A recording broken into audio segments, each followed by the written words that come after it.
지난주에는 길과 진리와 생명이 되시는 주님에 대해서 말씀을 했는데, 오늘은 그 주님께서 저와 여러분을 초청하시는 초청장입니다. 일종의 오늘 주님께서 부르시거든요. 오라. 왜 부르십니까? 쉼을 주시겠다라고 말씀을 했어요. 이 식물이 자라가는 데 있어서 절대적으로 필요한 것이 물입니다. 물이 없으면 살 수가 없어요. 근데 우리 인간도 살아가는 데 있어서 꼭 필요한 것 중에 하나가 사랑이라고 생각해야 돼요. 사랑을 먹고 사람은 자라는 거예요. 사랑이 없으면 인간은 될 수 없어요. 저는 그렇게 생각을 해요. 인간다운 인간이 되기 위해서는 사랑이 절대 필요하다라고 저는 생각을 합니다. 사랑이 있는 것은 천국입니다. 그러나 사랑이 없으면요, 인간 사회가 황폐해집니다. 우리 주변에서 우리가 경험하지 않습니까? 그렇기 때문에 사랑은 우리가 살아가는 데 있어서 절대적인 요소다라고 생각을 합니다. 그런데 살다 보면은 사랑도 중요하지만 또 필요한 것도 있어요. 물론 믿는 사람은 믿음이 중요하지만 정말 꿈이 있어야 됩니다. 희망이 있어야 돼요. 요즘에 극단적인 선택을 하는 분들 많지 않습니까? 이유가 무엇입니까? 소망이 없기 때문에 그래요. 희망이 안 보이거든요. 꿈이 없습니다. 길이 안 보이니까 그렇거든요. 그래서 사람이 살아가는 활력을 얻고 용기를 얻기 위해서는 살아갈 소망이 있어야 되는 것입니다. 내일이 더 나올까요? 여러분, 애쓰고 수고하는 이유가 뭐예요? 내가 애쓰고 수고하게 될 때 내 자식이 열심히 공부해서 부모님 기대에 나지 않고 훌륭하게 될 거야. 그 꿈이 있으면요, 내 몸이 으스러지라 고생을 해도 수고롭지가 않아요. 열심히 내가 수고하고 일하는 이유는 내 가정에 좀 더 나은 삶을 위해서 애쓰고 수고하는 것 아니겠습니까? 그러니까 이런 어떤 기대감이 있고 소망이 있으면 일을 할 때도 즐겁고 지치지도 않는단 말이죠. 그런데 요즘에 현실은 어떻습니까? 우리 가슴 한구석에 늘 어두운 그늘이 있습니다. 그건 다른 것이 아니에요. 내일에 대한 염려입니다. 내일에 대한 걱정입니다. 우리는 어떻게 보면 염려를 넘어서, 걱정을 넘어서 삶에 대한 두려움이 있습니다. 무서움이 있단 말이죠. 그 이유가 무엇일까요? 왜 염려하고 두려워하는 마음이 우리 속에 있는 것일까? 이유는 다른 데 있지 않습니다. 내일에 대한 확고한 보장이 없기 때문에 그래요. 내일에 대한 분명한 보장만 있다면 사람들은 두려워하지 않습니다. 염려하지 않거든요. 내일 어떤 일이 나에게 벌어질는지, 내일 내가 어떤 환경에 놓이게 될는지 어느 누구도 예측할 수가 없어요. 어젠가 그젠가 어느 유명한 가수가 가족끼리 저녁 식사하려고 차를 몰고, 그것도 새로 구입한 지 얼마가 안 된 유명한, 세계적으로 유명한 차를 타고 가다가 어떻게 됐죠? 급발진 사고인지 뭔지 모르겠지만 아내가 운전했는데 택시를 들어봤고 그냥 가게로 돌진해 들어갔어요. 그런데 놀라운 것 하나가 있더라고요. 그게 뭐냐면, 사람이 죽거나 이러지 않으면 좀 다쳤지만 저도 놀란 것 중에 하나거든요. 다른 게 놀란 게 아니에요. 에어백이 안 터졌어요. 희한하죠. 세계 최고의 차 이름만 대면. 그런데요, 에어백이 안 터졌어요. 차를 들여받고 상가로 들여받았는데 어떻게 에어백이 안 터져? 이해가 안 가죠? 아무도 예측할 수 없어요. 안전보장은 아무 데도 없는 것입니다. 아마 철떡같이 이게 좋은 차야, 세계에서 가장 비싼 차고 제일 좋은 차니까 그거 사지 않았겠어요? 그런데 믿지 못하는 거예요. 세상이 그렇습니다. 내일에 대한 보장이 없기 때문에 염려하고 걱정하고 심지어는 두려워하는 것이죠. 문제는 우리의 현실이 한 치 앞을 예측할 수 없다는 것입니다. 요즘에 외식 한 번 하려면요, 10,000원짜리 가지고는 안 돼요. 이제 손님 줬대려면 20,000원 가져야 돼요. 옛날에 그래도 짜장 한 그릇 뭐든지 뭐하든지 하면 5,000-6,000원이면 됐는데 요즘에는요 참 기가 막혀요. 냉면 한 그릇이 17,000원, 막 20,000원까지 가요. 그게 여러분 얘기가 됩니까?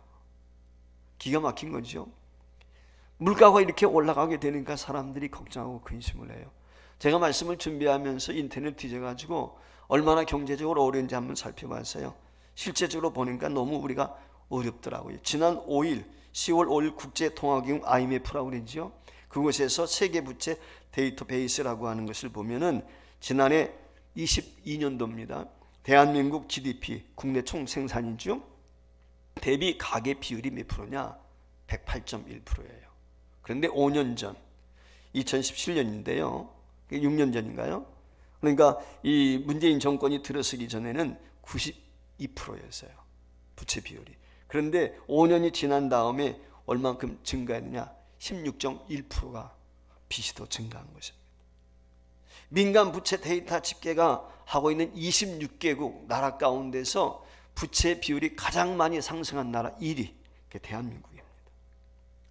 한국은행이 지난달 9월 26일 발표한 금융안정보고서라고 하는 것이 있는데, 그 금융안정보고서에 보면 과중한 부채가 앞으로 금융위기가 올 수도 있다, 문제가 될 수 있다라고 하는 보고서를 내놓았습니다. 올해 2분기 말 명목 이 GDP 대비 민간 신용, 이게 뭐냐면 자금 순환 통계상 가계와 기업 부채가 합한 것인데 그 비율이 225.7%예요. 우리 여기 경제학 박사가 계시니까 내가 경제 얘기를 하니까 수치를 잘못 얘기하는 거 아닌지 해가지고 두렵네 그냥. 네. 명목 GDP는 당해연대 시장 가격을 종유해서 국내 총 생산을 말하는 것인데, 가계와 기업의 합산 부채가 GDP의 몇 프로? 몇 배? 2.26배에 달했다는 거예요. 그래서 22년도 말 대한민국이 갚아야 될 개인 부채, 가정마다, 세대마다, 전 세대, 대한민국의 모든 세대를 통틀어서, 부자든 가난한 사람들, 세대주, 세대를 통틀어서 하니까 가계 부채가 어느 정도냐? 한 가정당 8,652만 원, 약 9천만 원 정도의 모든 가정들이 다 빚이 있다는 거예요. 농촌이든 평균을 따진 거예요. 그러니까 뭐 매덕되는 사람도 있겠고 없는 사람도 있겠지만 그처럼 지금 부채가 문제가 되고 있다. 이 말의 의미는 뭐냐면 소득 증가율에 비해서 부채 증가율이 더, 그러니까 소득 증가율이 부채 증가율을 따라오지 못하니까 빚은 점점점 늘어나게 되는 것이죠. 여기에 오늘 시민들의 걱정이 있고 고충이 있습니다. 두 부부가 TV를 보고 있습니다. 마침 연속극을 보고 있는데 그 연속극 장면 중에 사람이 죽어서 나가는 장면이 나와요. 그러니까 아내가 함께 TV를 보고 있던 남편에게 이럽니다. 여보, 난 죽는 것 생각하면 너무 무서워. 몸을 부르르 떨면서 그러는 거예요. 너무 무섭다고 죽는 것이. 그때 남편이 그 아내에게 어떤 반응을 보기보다도 나지막히 이렇게 얘기합니다. 난 사는 게 더 무서운데. 난 사는 게 더 무서운데.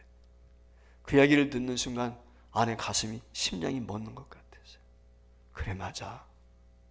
사는 남편이 처자식 먹여 살리기 위해서 불철주야 애쓰고 수고하는 것을 보니까 그렇게 남편이 가여울 수가 없는 거예요. 자신도 모르게 눈물을 흘렸다는 것이거든요. 사는 여러분, 우린 정말로 사는 게 무서운 세상에 살고 있어요. 정말 무서운 세상입니다. 갖가지의 사건, 사고들 보세요. 끔찍하지 않습니까? 예측 불허거든요. 여러분, 이 무서운 세상, 염려, 걱정을 떨쳐버릴 수 없는 이 세상 가운데 우리가 살고 있다면 우리에게 가장 필요한 것이 무엇일까요? 그것은 가족 간의 사랑입니다. 위로하는 남편이 있고 위로하는 아내가 있을 때, 위로하는 부모와 자녀가 있을 때 힘이 있죠. 우리에게 무엇보다도 지금 필요할 때가 아마 사랑이 아닐까, 그런 생각을 가져. 그리고 그 위에 주님을 바라보며 예비하신 은총을 풍성히 누리며 사는 그런 여러분들 되기를 바라는데, 특별히 우리에게 소망이 있어야 돼요. 소망. 꿈이 있어야 되는 거예요. 많은 사람들이 극단적인 선택을 하는 이유는 다른 데 있지 않잖아요. 비전이 안 보이니까, 꿈이 안 보이니까, 내일이 없다, 미래가 없단 말이에요. 살아갈 힘이 없는 거예요. 그게 주저앉는 것 아니겠습니까? 이런 사람들 우리 주님이 부르십니다. 수고하고 무거운 짐진자들아, 다 내게로 오라. 여러분, 인생이라고 하는 것은 너나 할 것 없이 고달픈 인생이에요. 그래서 인생을 고해라고 하지 않습니까? 힘든 거예요. 너나 할 것 없이 다 무거운 짐이 있습니다. 무거운 짐 없는 사람 어디 있습니까?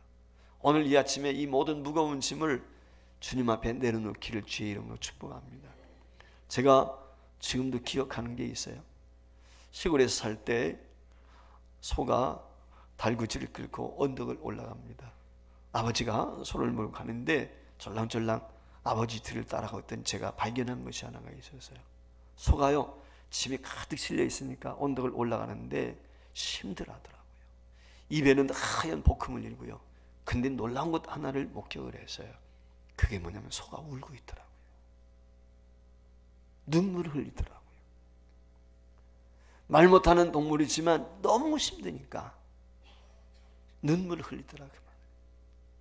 어쩌면 저와 여러분의 모습이 이런 모습이 아닐는지, 특별히 예수님이 이 땅에 오셨을 때 그 유대 땅은 그랬습니다. 많은 사람들이 고통과 어려움 중에 있었습니다. 주님이 오셔서 그들의 멍에를 벗겨주기를 원하셨어요. 무거운 멍에를 지고 비틀거리는 그 유대 땅의 모습을 보시고 주님이 저들을 향해서 초대하십니다.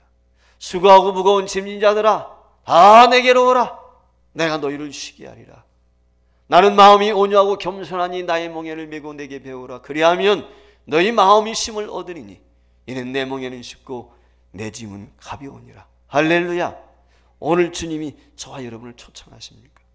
여러분, 이 땅에 살아가면서 짐 없는 사람 어디 있습니까? 걱정 근심 없는 사람 어디 있겠습니까? 오늘 주님의 초청에 응해서 여러분들이 쉼을 얻고 위를 얻고 평강을 얻는 복된 시간 되길 주의 이름으로 축복합니다. 그러면은 예수님이 오셨을 때 이스라엘 백성들이 어떤 멍에를 지고 있었습니까? 첫 번째는 정치적인 멍에입니다. 예수님 당시 유대 땅은 로마의 속박을 받고 있었어요. 압제 아래에 있었습니다. 식민지입니다. 오늘 이 시대에는 일제 식민지를 살아보신 분들이 거의 없지만 저희 아버지 때만 해도 식민 사회를 지냈거든요. 그 아버님이 일제 강점기 때 이야기를 해주셨던 것을 지금도 저는 기억을 하고 있어요. 공추를 비롯해가지고 얼마나 힘들었는지 말로 다 할 수 없었다는 것이죠. 여러분, 자유를 잃어버리고 산다는 것은 어려운 것이죠. 남북전쟁, 미국의 전쟁 때 어떤 구호가 있었습니까? 자유가 아니면 죽음을 달라고 그랬거든요. 이만큼 자유라고 하는 건 소중한 것인데, 여러분, 로마라고 하는 나라에 의해서 압제 아래 살아가고 있는 유대인들이 얼마나 힘들겠습니까? 정치적인 핍박이 있는 거예요. 그런데 그것뿐이 아니었어요. 기독교인들은, 초대교회 교인들은요, 여러분, 예수 믿는다는 핑계로 얼마나 많은 사람들이 사자밥이 되고 화형을 당하고 고통스러웠습니까? 예수님이 누구에 의해서 죽었습니까? 로마 군병에 의해서 죽임을 당하셨어요. 사도 바울이 누구에 의해서 순교했습니까? 로마에서, 로마 병정에 의해서 순교당하신 거예요. 초대교회 많은 성도들 가운데 이처럼 순교, 어려움, 고난당한 분들이 많습니다. 그림 하나 보여드리겠는데 이게 카타콤이거든요. 카타콤을 제가 2010년도에 갔어요. 구경을 했습니다. 끔찍하지요. 어떻게 이곳에서 살 수 있을까 생각할 정도로 미로예요. 들어가면은 안내원을 따라가지 않으면 그 미로에 갇혀서 죽습니다. 나오지 못하고 어디가 어디 입구인지 출구인지를 몰라요. 그러니까 이 초대교회 성도들이 신앙을 지도를 지키기 위해서 땅을 파고 들어가서 이처럼 그 미로와 같은 거미줄처럼 엮여 있는 거죠. 그들만 아는 거예요. 그곳이 생활 터전이에요. 거기서 살다가 거기서 죽으면 어떻게 합니까? 그 옆에 굴을 다시 하나 뚫어 거기다가 시신을 묵는 거죠. 그래서 삶의 터전인 동시에 무덤이에요. 카타콤은. 초대교회 성도들이 이와 같이 살았어요. 초대교회 성도들이 이처럼 신앙의 지조를 지켰어요. 그래서 이 카타콤에 들어가야 되면 벽화를 그려놨다든지 모형을 만들어놨든지 이래서요. 저도 이 터키에 있는 카타콤에 들어갔다가 거기 보면은 사도 바울이 설교한 강단이 있어요.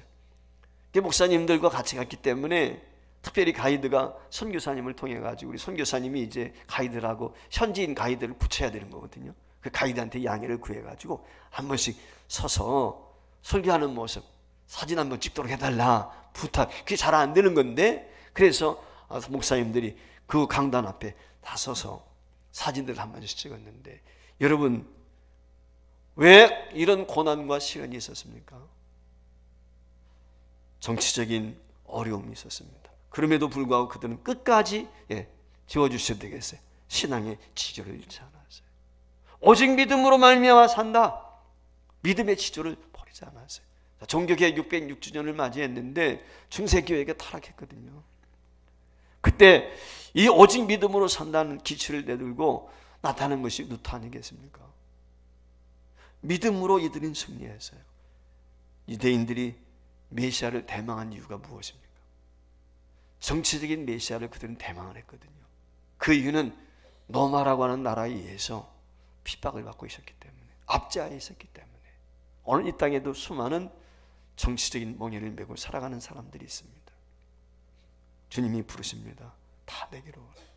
전 우리 교회, 우리나라의 정치 시대를 보면 참 많이 마음이 아파요. 정치라고 하는 것은 타협이잖아요. 타협인데 타협이 없어요. 정만 있습니다. 이게 참 문제인 것 같아요. 서로가 타협을 해서 나라와 미래를 생각하면서 좋은 의견들이 도출돼야 되는데 이건 정쟁만 있고 다툼만 있고 싸움만 있고 나 아니면 너 죽기 살자로 매달리는 우리 정치 모습이 너무 가슴이 아픈 거죠. 해결한 방법은 예수밖에 없습니다. 두 번째, 유대인들은 특별히 종교적인 멍에를 메고 살아갔어요. 아니, 하나님을 믿는 유대인들이 무슨 종교적인 멍에가 있을까? 이런 생각할 수 있는지 모르겠지만은 그 유대교가 말이죠, 타락을 했어요. 여러분, 기독교가 타락하면 어떻게 되는지 아세요? 물질 만능주의가 돼버려요. 기독교가 타락하면요, 교권주의에 빠지게 돼요. 정치 세력화되어져 버려요. 한국에도 그런 교회들이 많아요. 교단들이 참 가슴이 아픈 거죠. 여러분, 유대교가 그랬어요. 유대교 정치 지도자들이 어떻게 합니까? 유대교의 지도자들이 말이죠, 로마에 빌붙어 가지고 진정한 그 신앙, 자신의 백성들을 괴롭히는 거예요. 힘들게 하는. 자신들은 물질적인 풍요를 누리고 자유를 누리지만 억압받는 백성들은 신음하고 있단 말이에요. 그 대표적인 것이 무엇입니까? 예수님께서 어느 날 성전에 들어가셨어요. 성전 미화 사건이라고 흔히 이야기하죠.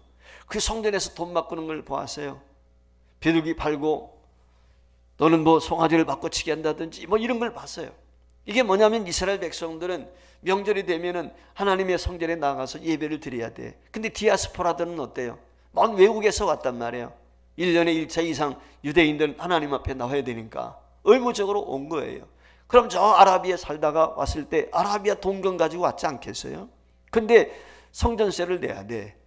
성전세를 내는데 환전을 해주는 거죠. 환전을 해줄 때 그냥 합니까? 이윤을 높게 붙여가지고 삽복을 하는 것입니다. 성도들이 정성껏 재물을 준비해 왔어요.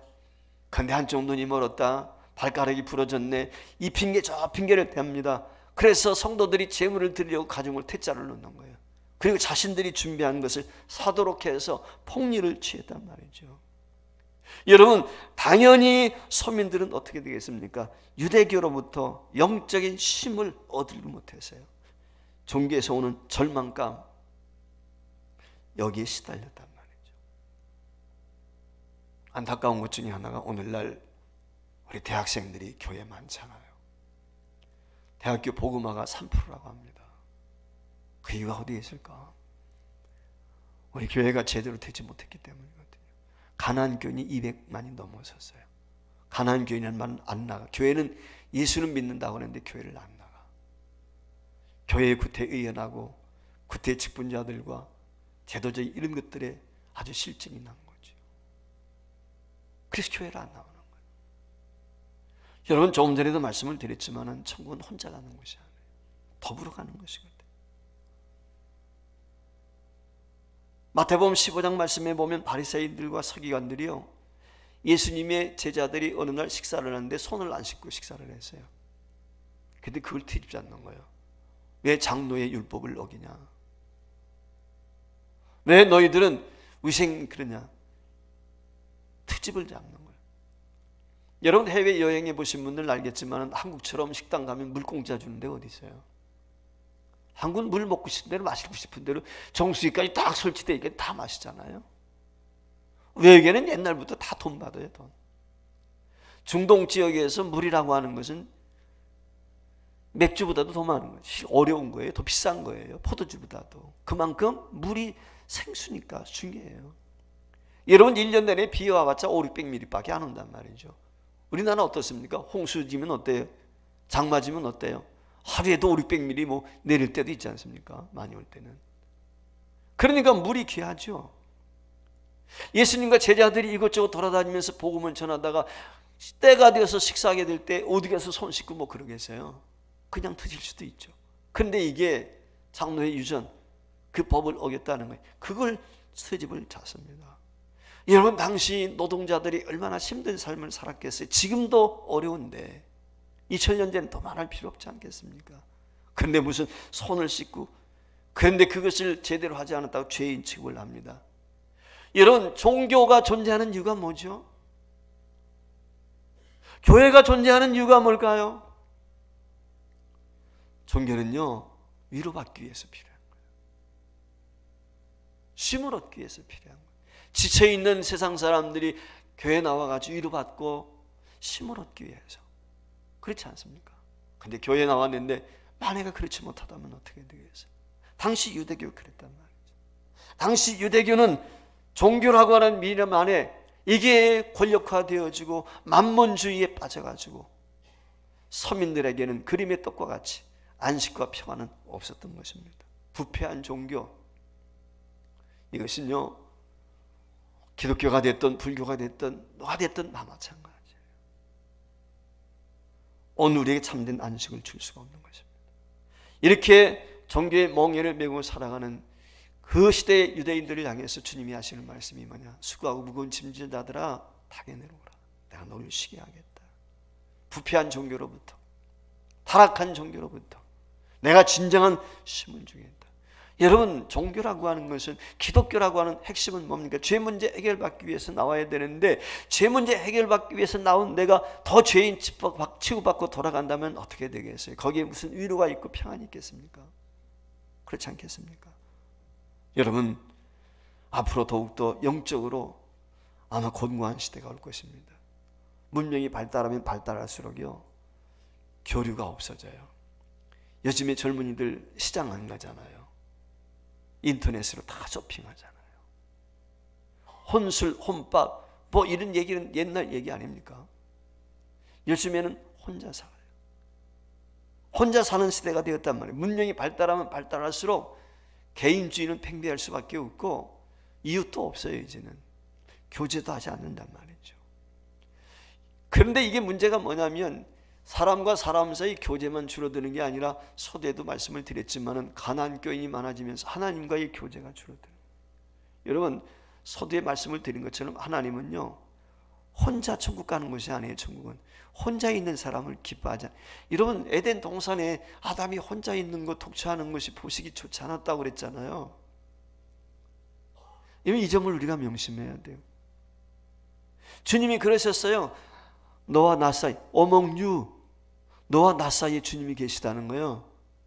너와 나 사이에 계신 거예요. 우리 주님이. 성령님은 내 안에 계시지만 우리 주님이 너와 나 사이에 있다. 이게 중요한, 주님이 여러분과 나 사이에 있을 때 우리가 주의 자녀가 되고 하나가 되는 거예요. 주님 없으면 아무 의미가 없어요. 그러니까 이 말의 의미는 뭐냐면, 성도들은 교회 나와야 돼요. 같이 모여야 돼요. 같이 찬양하고 같이 기도하고 같이 울고 같이 이게 교회인 거거든요. 그런데 오늘날 그러지 못하는, 이게 우리 현실 아닙니까? 이런 세대를 향해서 주님이 초청하시는 거예요. 수고하고 무거운 짐자들아 다 내게로 오라. 내게로 와서 어떻게 하는, 힘내려 놓으라는 거예요. 마지막 세 번째 유대인들이 짊어지는 멍에가 있었는데, 그것은 경제적인 멍에죠.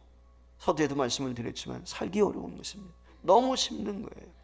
하루는 예수님께서 성전에 가셨어요.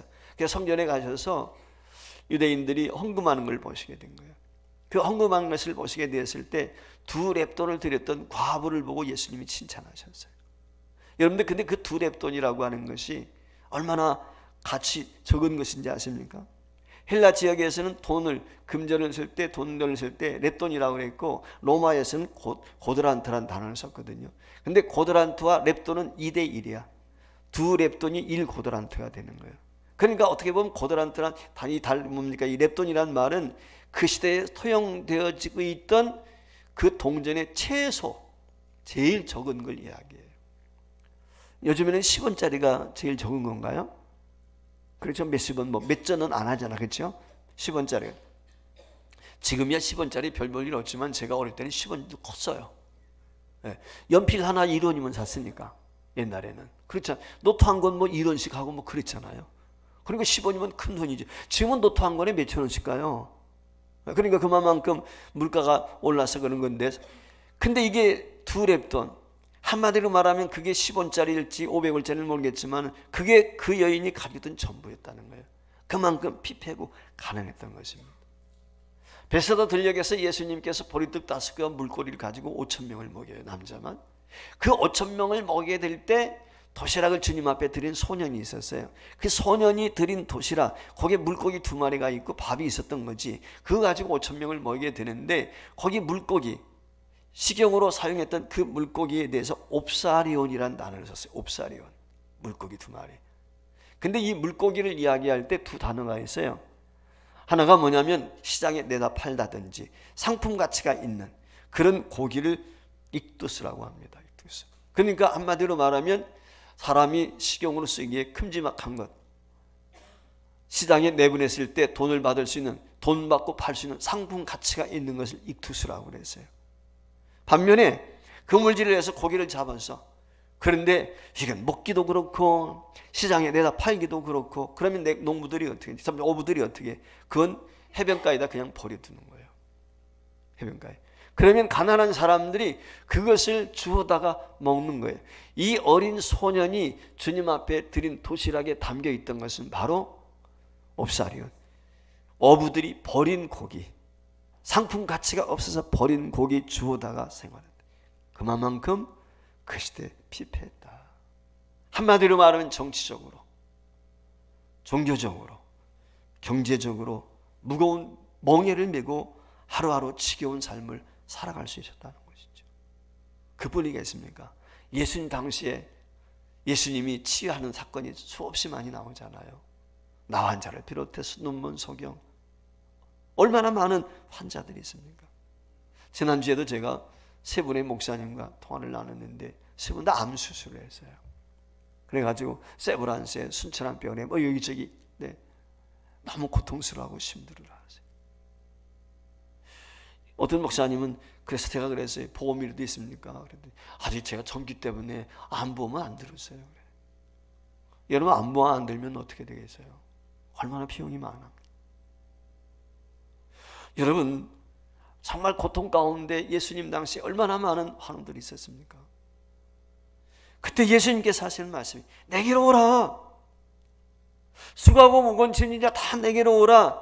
시름과 고통 가운데 아픔을 겪고 있는 너희들 다 내게로 오라. 내가 너희를 쉬게 하겠다.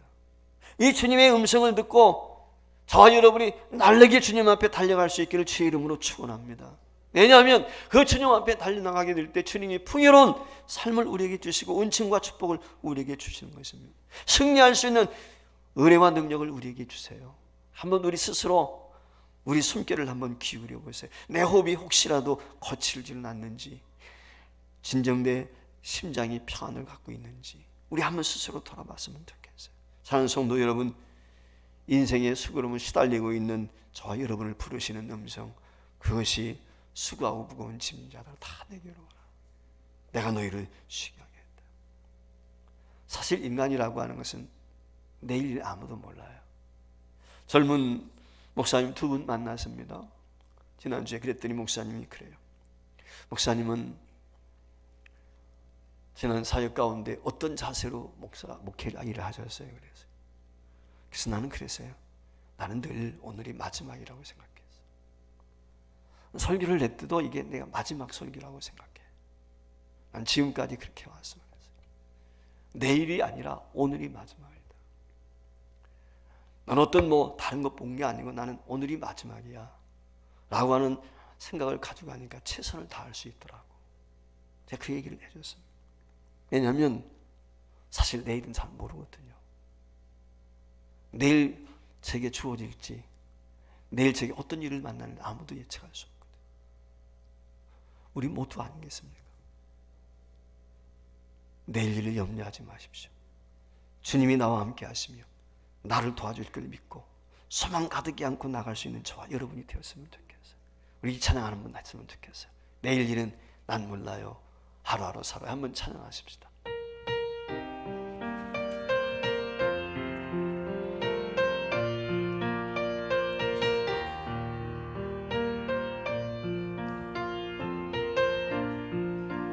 내일 일은 난 몰라요. 하루하루 살아요. 불행이 나 내 뜻대로 못해요. 험한 이 길 가고 가도 끝은 없고 보내요. 주님의 수팔레 기사 내 손잡아 주소. 그렇습니다. 내일 일은 모릅니다. 일은 난 몰라요. 장래일도 몰라요. 아버지여 날 붙드사 평탄한 우리 후렴구만 다시 해보겠습니다. 내일 일은 난 몰라요. 장래일도 몰라요. 아버지여 날 붙드사 평탄한 길 주옵소서. 그렇습니다. 저와 여러분은 불확실성 시대에 살고 있습니다. 미래학자들이 뭐 이것저것 예측하지만요, 맞는 거 없습니다. 아무도 예측할 수가 없어요. 어떤 일 만날는지 아무도 몰라요. 그런데요, 이 불확실성 시대에 분명한 진리가 있습니다. 확실한 것이 있습니다. 예수 그리스도입니다. 그분이 길이요 진리요 생명이십니다. 그분이 저와 여러분을 초청하십니다. 수고하고 무거운 짐진 자들아 다 내게로 오라. 내가 너희를 쉬게 하겠다. 제가 힘들고 지칠 때마다 생각하는 성경 한 구절이 있습니다. 그것은 바로 출애굽기 2장 23절 이하의 말씀이에요. 한번 읽어볼까요? 여러 해 후에 애굽왕은 죽었고 이스라엘 자손은 고된 노동으로 말미암아 탄식하며 부르짖으니 그 고된 노동으로 말미암아 부르짖는 소리가 하나님께 상달된지라.